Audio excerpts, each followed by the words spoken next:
Good morning and welcome to our coverage of the Israel-Hamas war today. I'm Olumide Macaulay. Coming up,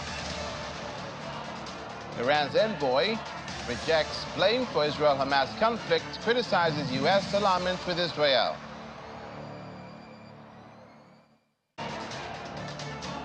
Malaysian Prime Minister rallies to condemn Israel, Western allies for what he calls barbarism in Gaza. Plus, French President Emmanuel Macron arrives in Amman to meet Jordan's King Abdullah as Czech and Austrian leaders head to Israel.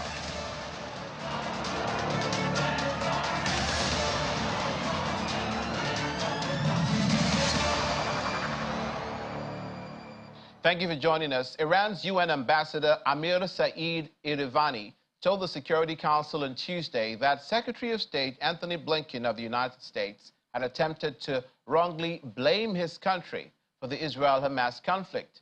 He also complained of the U.S. over-alignment, as they put it, towards Israel at the expense of Palestinians.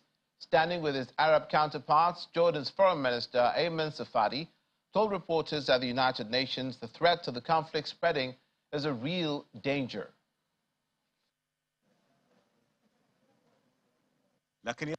Today, the U.S. Secretary of State once again attempts to wrongly place the blame on Iran.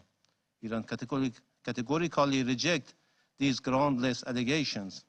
Our commitment to the regional peace and stability remains unwavering.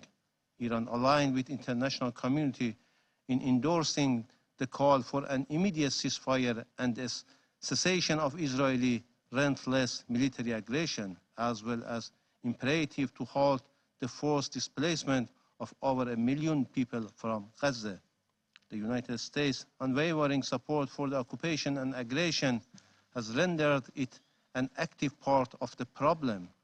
The U.S. has further exacerbated the conflict by overtly aligning itself with the aggressor at the expense of the innocent Palestinian population.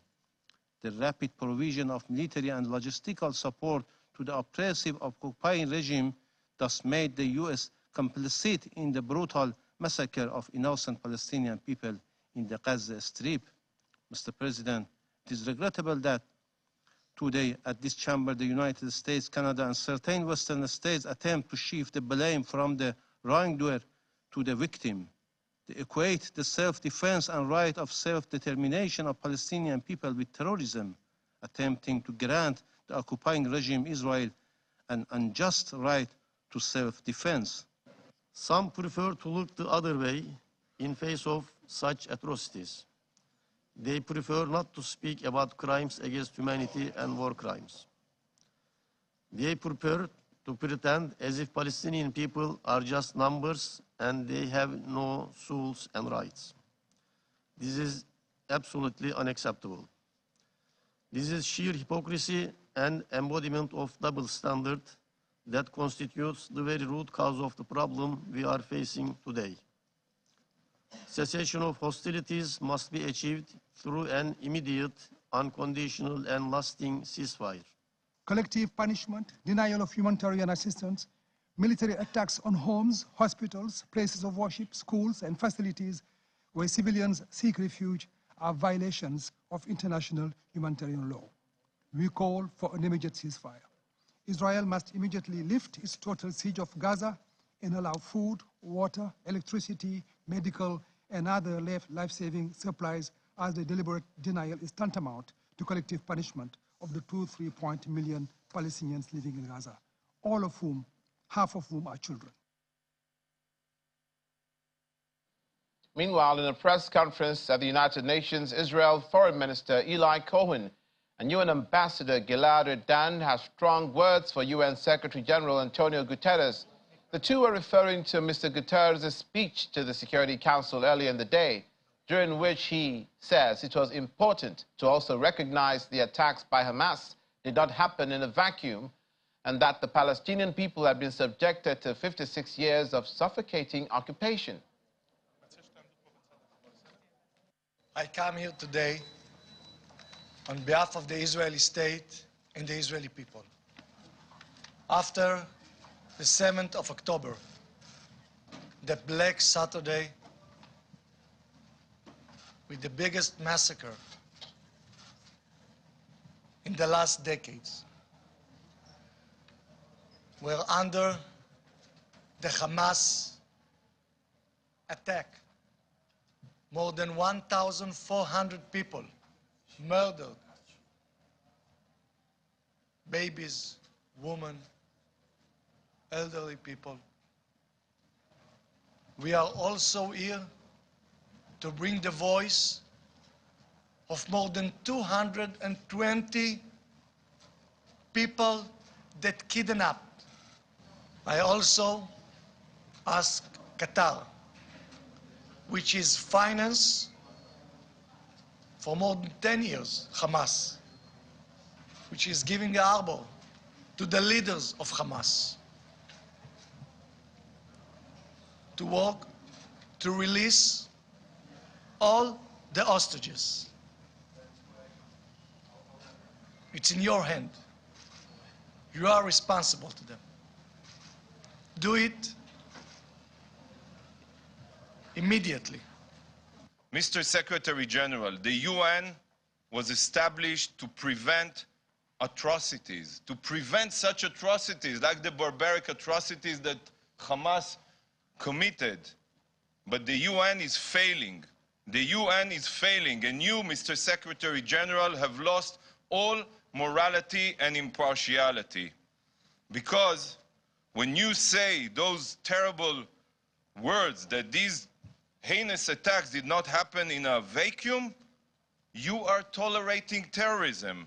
And by tolerating terrorism, you are justifying terrorism. There are over 200 hostages being held in Gaza right now. Over 100 of them are from 33 countries. Where is the world?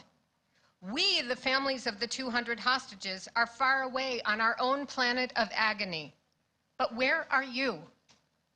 Why is no one crying out for these people to be allowed access to the Red Cross? Why is no one demanding just proof of life? This is a global humanitarian catastrophe.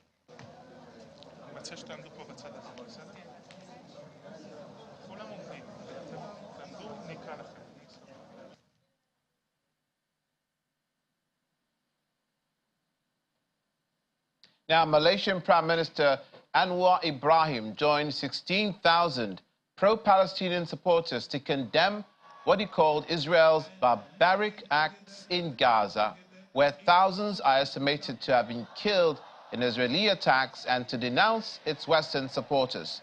The gathering in the Malaysian capital Kuala Lumpur is the largest in a series of demonstrations held in Muslim-majority Malaysia in recent weeks.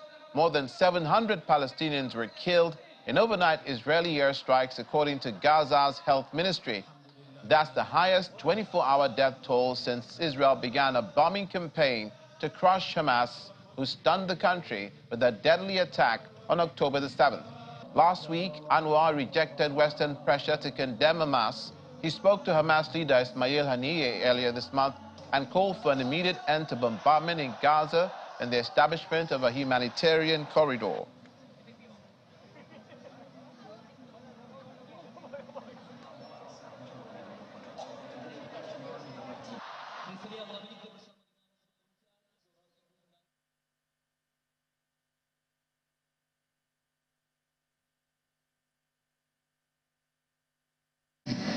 To allow people to be butchered, babies to be killed, hospitals to be bombed, and schools to be destroyed. This is the height of barbarism in this world. Israeli Chief of Staff Lieutenant General Herzi Halevi has declared that the country's forces are ready for a ground operation in Gaza. In a video distributed by the military, he talked to army officers at an unidentified army base in southern Israel and said in an address, in his words, "The IDF is ready for ground operations and will take a decision together with the political echelon regarding the manner and timing of the next stage we are conducting a war." Also speaking at an unidentified location in southern Israel, Defense Minister Yoav Gallant warned soldiers to be prepared. Israel has amassed tanks and troops near the fence border around the narrow coastal enclave for a planned ground invasion with the objective of annihilating Hamas, as they have disclosed, after several inconclusive wars dating to its seizure of power in 2007.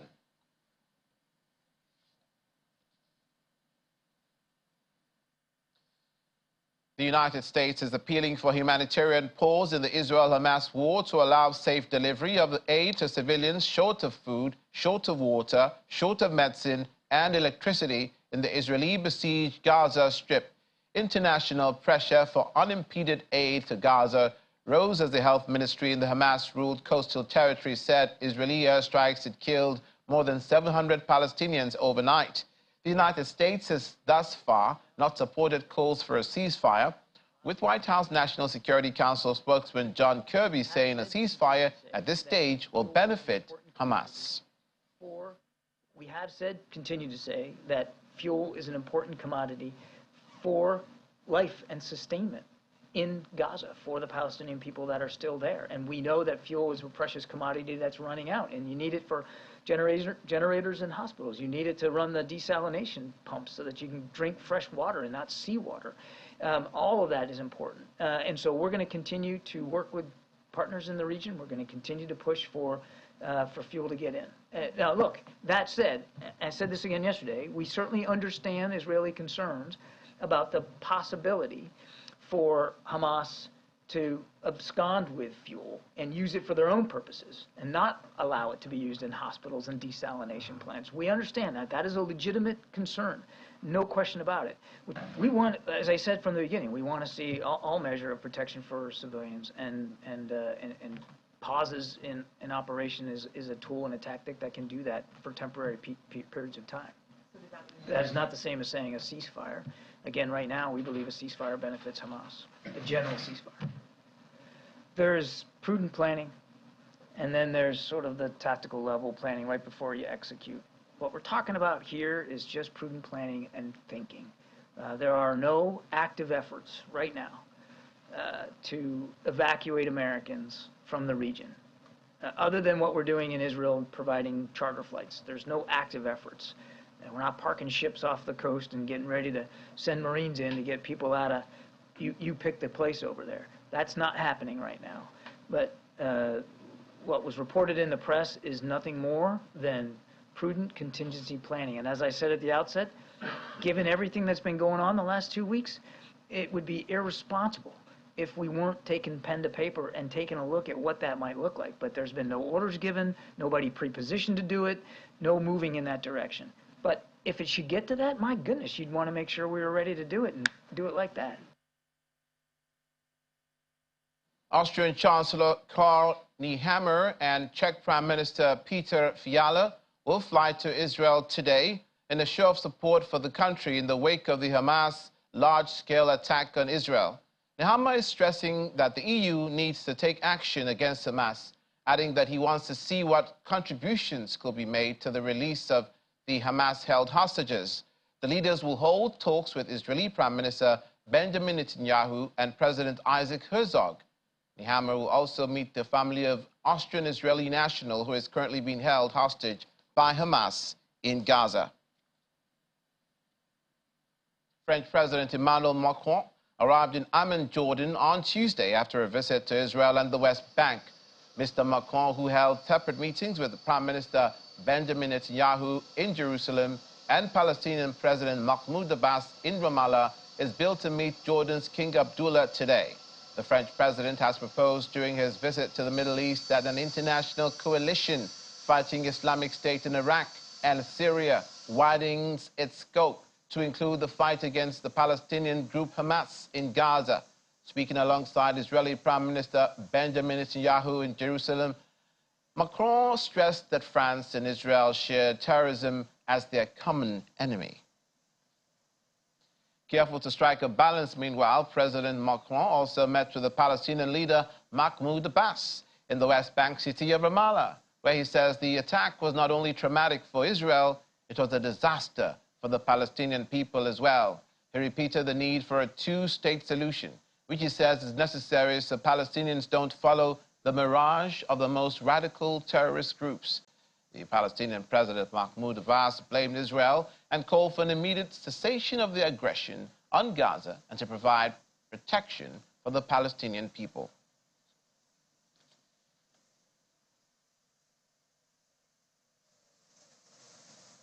Still ahead, we'll be speaking with a senior lecturer at the Department of Political Science and Public Administration, Babcock University, Dr.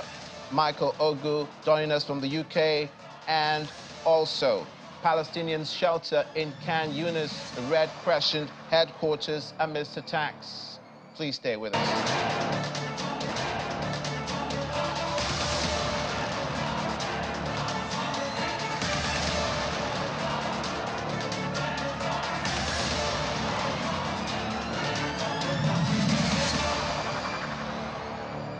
Welcome back to the second half of today's coverage of the Israel-Hamas war. Now, we're speaking to a senior lecturer at the Department of Political Science and Public Administration, Babcock University, Dr. Michael Ogu, who is reaching us virtually from Nottingham in the UK. Welcome to the program, and thank you for joining us.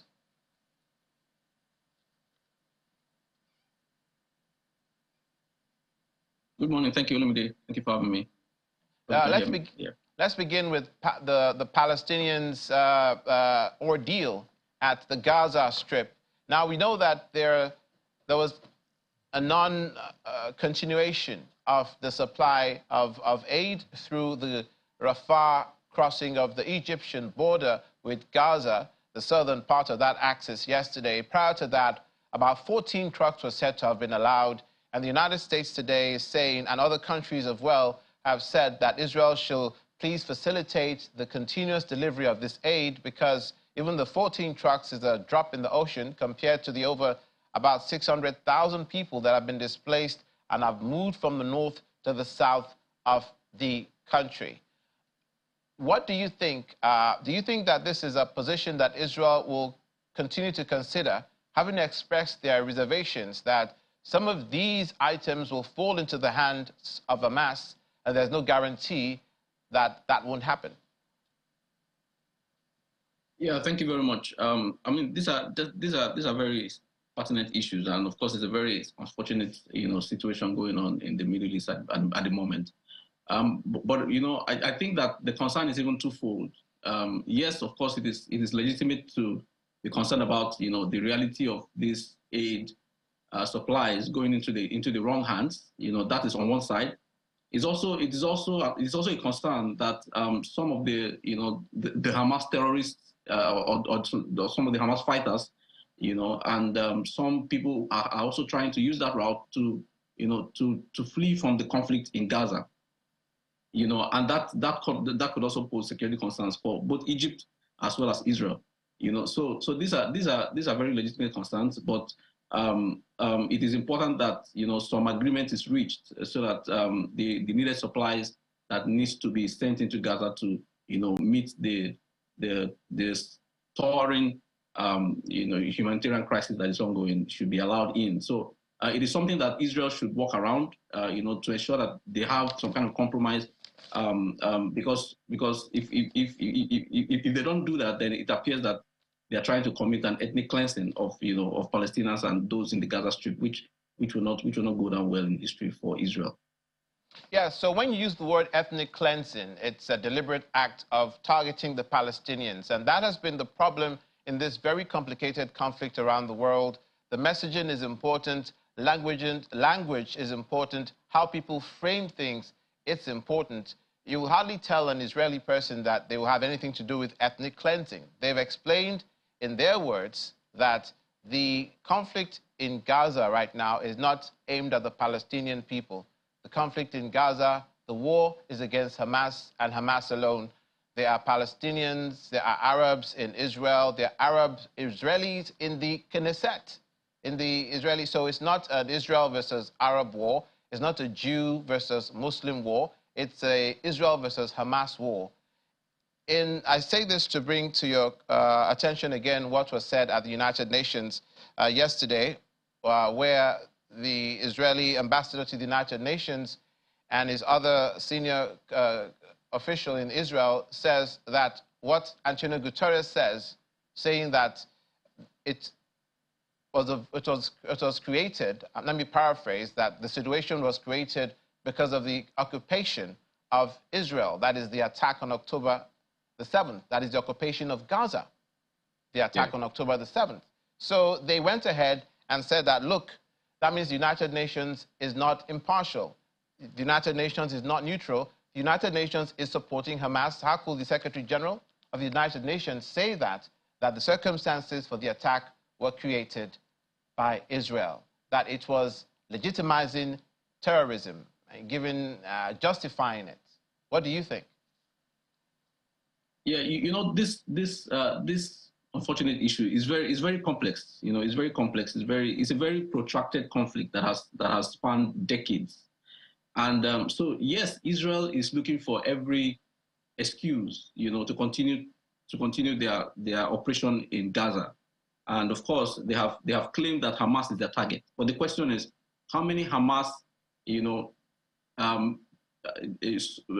soldiers or fighters have been identified as being killed, you know, in this onslaught? How many people of Hamas extraction, of the Hamas, you know, military group have been identified as you know, as direct casualties? You know, there's always been children, women of Palestinian descent, and all of that. So it appears that yes, Israel is targeting Hamas. Israel claims to be after Hamas, but the way that they're going about this operation, you know, doesn't necessarily follow logic, if I could use that word. And so that's why it appears that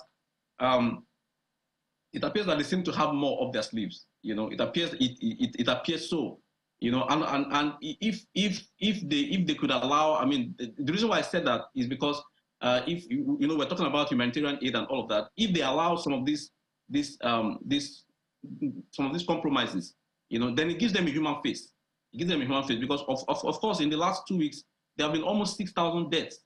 You know, and most of these people are not Hamas fighters. They are all Palestinian civilians who have nothing to do with Hamas, who knew nothing about the attack on October 7th, you know, and so they have lost their lives in this debacle. And so it paints Israel in a very negative light, you know, and while they claim that yes, Hamas is the target, it doesn't necessarily seem so from what is going on, you know, in the territory at the moment. So it is important that Israel strikes a balance, you know, and then gives themselves that kind of human face, so that if they claim that this is what they're doing, the world, you know, can seem to see reason with them. But right now, it doesn't appear so. On the other hand, information released by Israel show that in the last 24 hours, they struck about 200 Hamas targets inside Gaza. They have been reporting, as those areas in Gaza have been struck, that they were either areas Hamas was shooting rockets from or areas of Hamas's command structure above ground. That, of course, is open to dispute, but they have been saying that they have been successful. They say they've eliminated or neutralized a number of Hamas commanders, senior Hamas commanders, in airstrikes as well in the past 1 week. That's on the one hand, in response to what you're saying. On the second hand, I wanted you to respond in particular to what the Secretary General of the United Nations said, which maybe it escaped you as you were talking. He said that and I'll repeat it, I'll paraphrase it. He says that the situation was created by Israel's occupation of Gaza, the October 7th strike. So where does that leave the United Nations? All right, thank you very much. Yes, just again to put your response in context. I mean, of course, the Israel war, you know, in Hamas, or in Gaza rather, against Hamas, you know, is definitely following some kind of strategic, you know, strategic military intelligence. And so it is obvious that yes, the Israeli army, you know, are targeting certain Hamas, you know, infrastructure, and you know, having certain they're actually aiming at certain Hamas fighters. But the point I was making is that the bulk of the casualties are civilians, you know, and more of those who have nothing to do with Hamas. Now, back to the UN Secretary General's, you know, the position of the Secretary General. I agree with him, because yes, what happened on October 7 was, a very, very, very unfortunate incident, very, very unexpected, which of course I think is also another reason why Israel is responding the way they're responding, because it was more or less, it was more or less a blow just out of the blues, and so Israel feels ridiculed, Israel feels, insulted, and I think that's why they're responding the way they're responding. But this conflict did not begin on October 7. There's a lot of pretext, there's a lot of background to it, which of course includes the Israeli occupation of Palestinian territory, which of course includes Gaza and the West Bank. So the UN Secretary General was not missing words. He was not speaking out of context or out of point when he mentioned that the occupation of Gaza by Israel is one of the factors that led to what happened on October 7. And of course, sadly, as sad as it is, October 7 is not going to be the last. So even though Israel continues their attack on the Gaza Strip and trying to exterminate Hamas, it is very likely that when this dust settles, another dust will rise, because it is important that we come to a very logical conclusion on what happens to Palestinian people, what happens to Israeli people in terms of that territorial, space.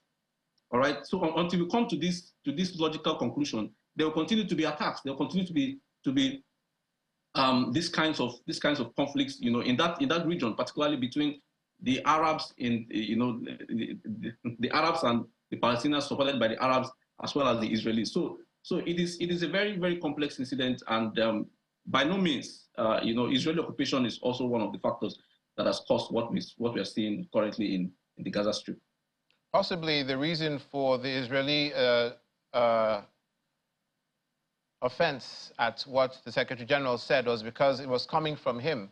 This obviously may be true, that was one of the situations that caused this crisis to continue to fester for this long, and that was like a keg of gunpowder that Gaza was sitting on. It was definitely going to explode.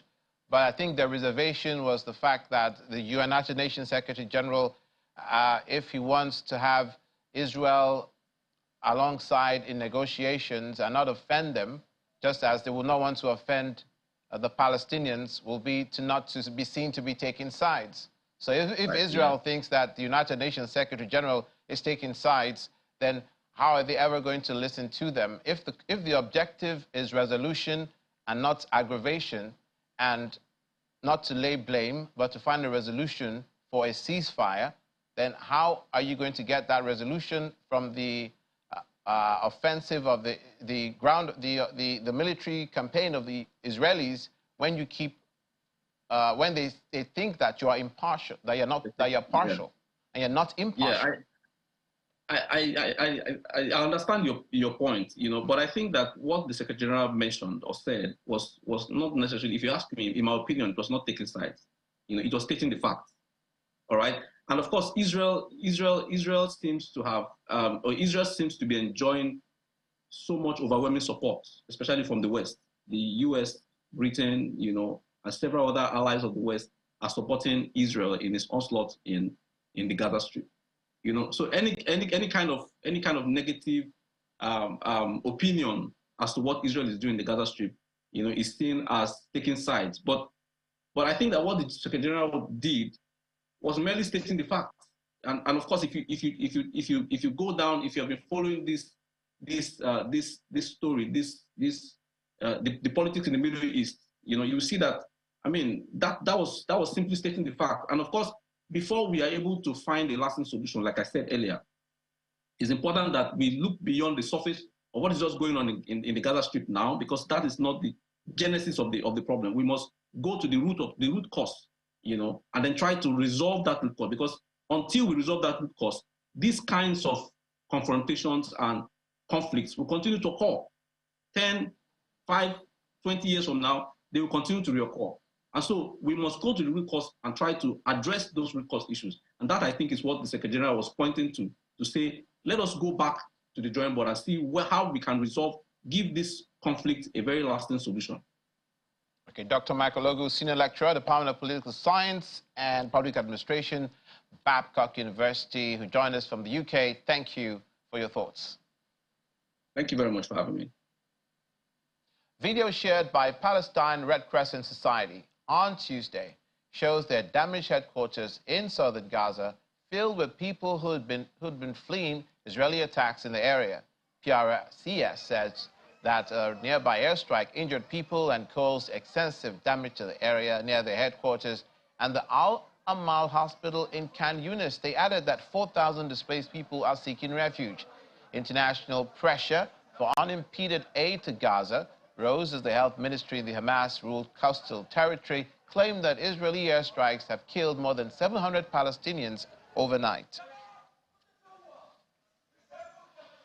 Egyptian Red Crescent Society delivered a fourth batch of humanitarian aid to the Palestinian Crescent Society. Their Palestine counterparts shared photographs of the moment. The convoy contained 8 trucks with food, water, and medicine as it entered Gaza from Egypt late on Tuesday.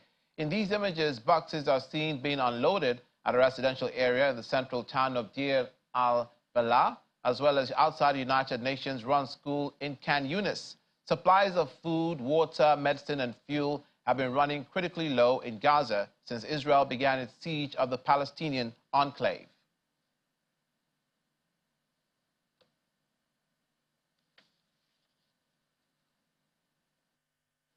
Coming up on the program, Gaza hospital receives wounded in darkness as staff light the way with mobile phones. Details later.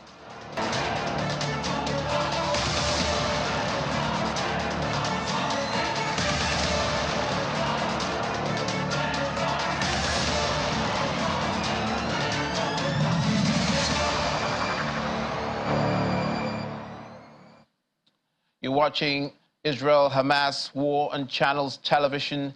Joining us on the program now is a former lecturer on diplomatic and consular relations law, Nasarawa State University, KEFI, Mr. Chukwuemeka Eze, who is speaking to us virtually from London. Are you in London? Sure. Olumide Macaulay and Nigerians, good morning. Good morning. Thank you for being with us. I see you with the native cap. All right, yes, you're right. That's a compliment. Now, Marisa, can we start with where we left off with our previous guest?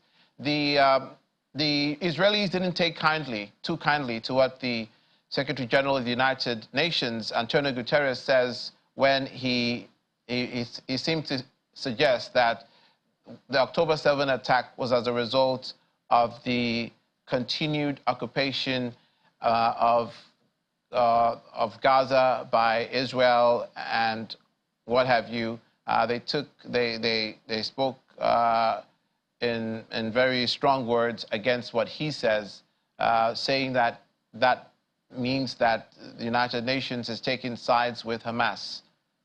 Is that correct? I think if you check the resolutions of the United Nations over the years, you will agree with me that the UN has been pro-Palestine and not Hamas. From the resolution 181 of 1947 that bifurcated the then Palestine into Israel and Palestine, creating them into a two-state solution. The UN have been involved from day one in anything concerning Israel. From that time to today, there have been more than 50 resolutions against Israel. But be it as it may, Antonio Guterres in that comment was saying it at the wrong time. This was the time people are wounded, hostages are taken, and they are still in the hands of their takers. So the comment about occupation wasn't made at the right time. What he said was true, but timing is very important in this type of situation. You know, we have the United Nations Welfare Relief Agency that has been in Palestine for so many years, for decades. So the UN, Palestine is a UN baby, but Hamas is not a UN baby. So I think it is going to affect the relations that Israel will be having with Antonio Guterres. tomorrow the UN General Assembly will be meeting to discuss this war. And as at yesterday, I'm sure the Security Council has met in preparation for the UN General Assembly meeting tomorrow.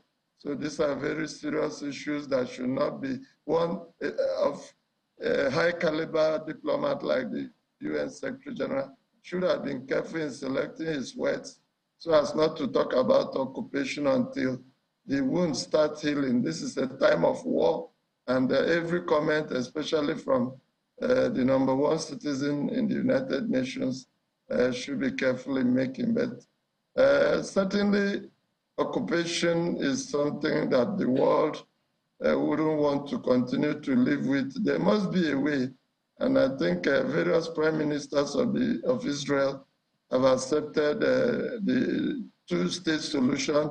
The 1993 Oslo Accords also was hinged on the two-state solution.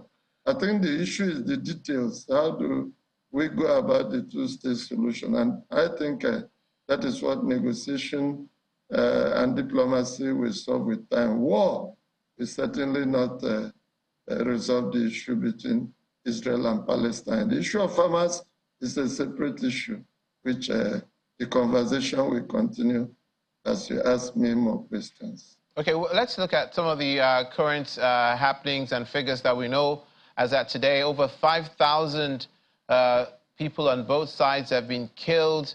There continues to be a humanitarian catastrophe in Gaza. There's still lack of food, still lack of water, still lack of medicine, still lack of fuel to power the generators.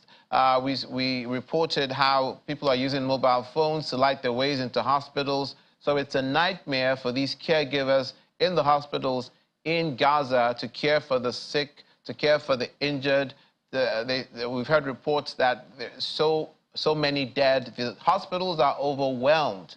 As that is happening, there's still the more dire humanitarian catastrophe, I should say, of the hostages being kept by Hamas. Even though 4 have been released, that still leaves over 200 plus who are still in captivity of Hamas. It's not known their condition. It's not known how they're faring.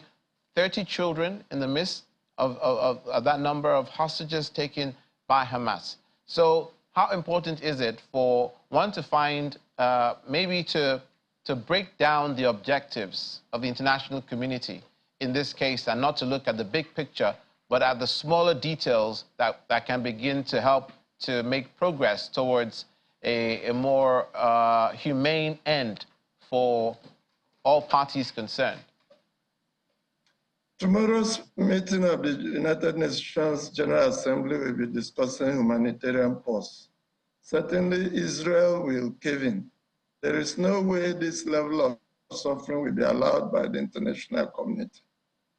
Because if it continues and there are more deaths, definitely issue of war crimes and crimes against humanity will be on the table. Already Norway has said that it is ready to fund investigations into war crimes and crimes against humanity. So Israel will certainly give something in return, and that is to allow humanitarian corridor into Palestine, because the war will not allow for collective punishment. The world allowed it during the Second World War, when about 6 million Jews were consumed. They were attacked in so many countries, and Germany masterminded the killing, the murder of 6 million Jews. Certainly the world is more, the world is more open these days. They will not allow the level of conquest that will require consuming many lives. And if more lives are continually lost, Israel will lose its sympathy. It understands this. And I think that's why the ground invasion has not commenced. But even before then, there is need to allow the United Nations to give as much humanitarian materials to the civilians in Gaza, because the affairs of civilians have been of utmost concern to the world. that gave rise to the Geneva Conventions of 1949. The four Geneva Conventions of 1949, Common Article 3, provides for taking care of civilians and non-combatants in the case of war. So the world is interested in ensuring that more civilian lives are not lost. And Israel has in its interest to ensure that more deaths do not occur among the civilians. You discover that nobody... Sorry, pardon the interruption. What if Israel says, no, we're not going to allow a humanitarian corridor? Or what if they don't cave in after that meeting, as you say that they probably will, because they don't want to be seen to be participating in anything like genocide? Our other guest said ethnic cleansing. What if they say no, that we want our hostages, the hostages back? The hostages, the children, the elderly people, the 30 children, the people from other nationalities. 10 Britons were killed.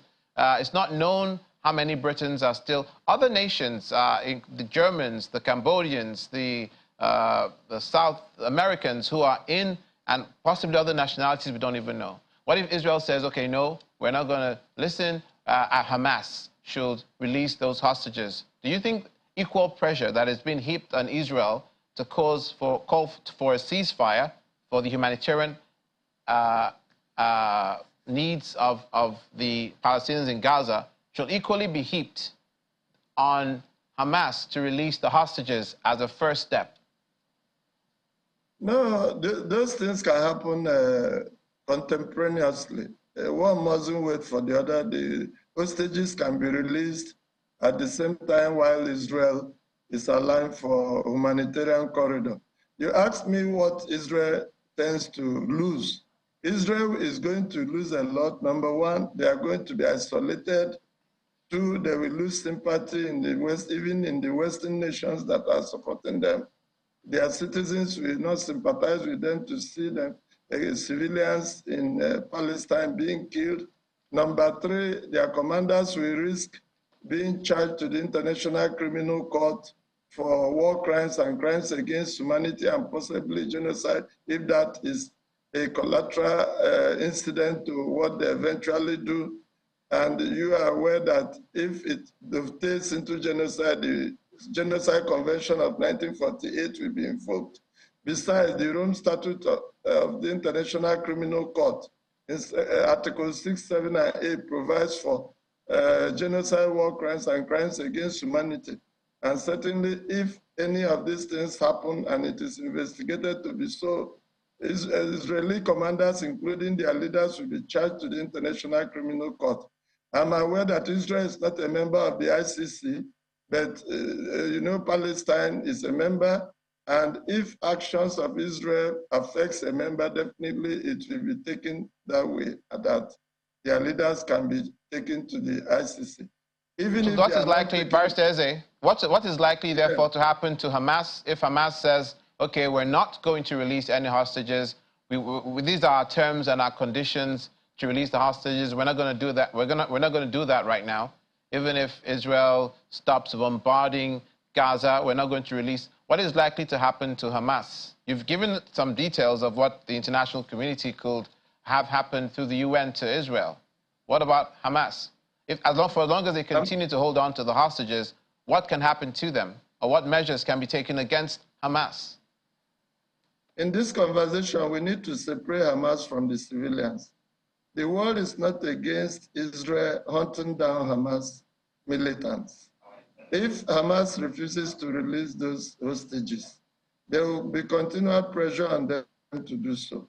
But the world will not accept that as a reason to hunt civilians or to deal with civilians in such a way to cause untoward suffering. So Hamas, some countries, including the US, regard it as a terrorist organization.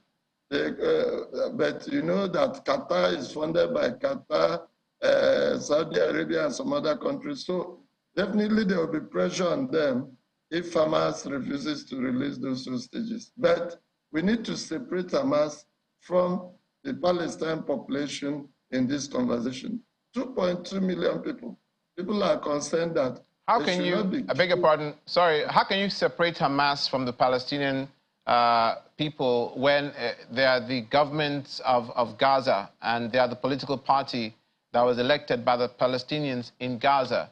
And Gaza has been touted and explained to by the United States or Israel that Hamas, the terrorists, have been using civilian infrastructure and civilians as human shields, and that they place all their militant activity, their arsenal, their artillery, they stock and pile them and place them behind in civilian infrastructure, making it extremely difficult or impossible for Israel to hit those terrorists' arsenal without hitting the civilians, accusing Hamas of using their own people as human shields, not caring whether or not you're going to stockpile weapons under a hospital or close to a children's school or near a mosque.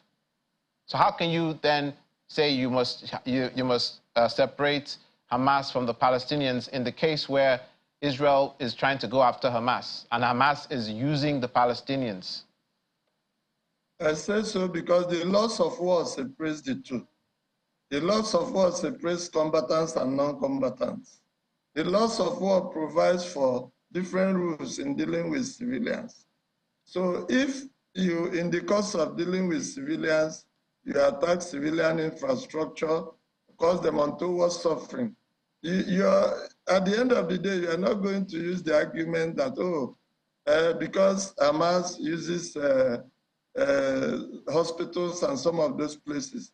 If you cause untoward suffering, you damage or attack and destroy civilian infrastructure, or you kill people based on sex, race, religion, and such other considerations.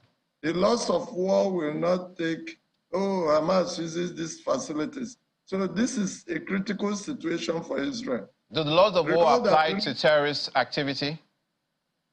No. The laws apply to terrorist activity? It applies to terrorist activities. It applies to Hamas commanders. They too can be charged for war crimes and crimes against humanity.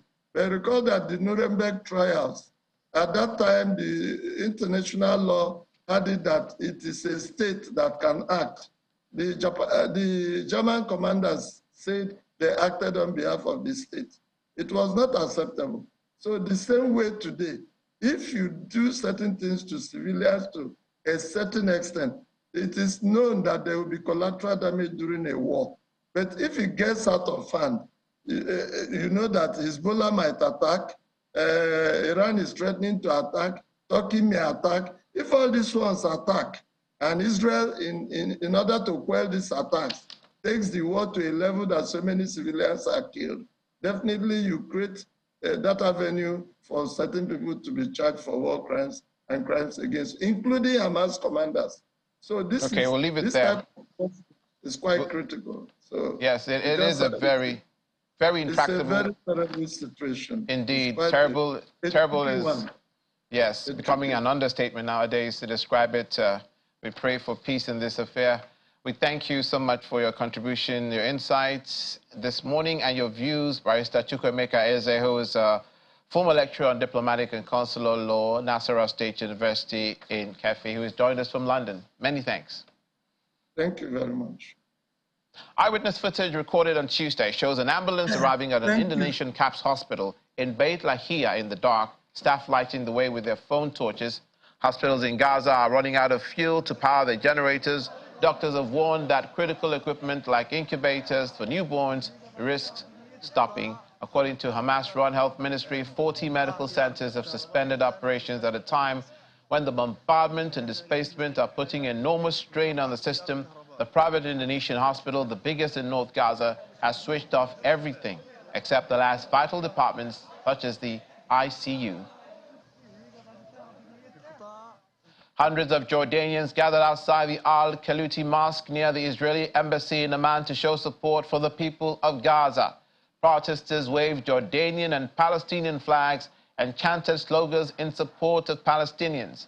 Going by statistics from the Gaza Health Ministry, at least 5,791 Palestinians have been killed in Israeli strikes on Gaza since October the 7th, including 2,360 children.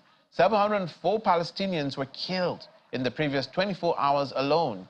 The World Health Organization and the latest increasingly desperate UN appeals call for an immediate humanitarian ceasefire to prevent food, medicine, and fuel supplies from running out in Gaza. Ahmed and Suars waited for October the 19th for their entire life. They spent the past few months in preparation for what was going on to be the happiest day for their families, the day the two could finally marry and build a family. That's Ahmed and Suar. Their hopes were dashed at the beginning of the month when the war between Israel and Hamas started. A resident of Khan Yunis in the south of Gaza, Ahmed arranged cars to pick up Suar and her family from Beit Lahia on the opposite side of the enclave. In his words, unfortunately, we ended up being displaced to the refugee camps instead of me getting to marry my fiancée in a white dress.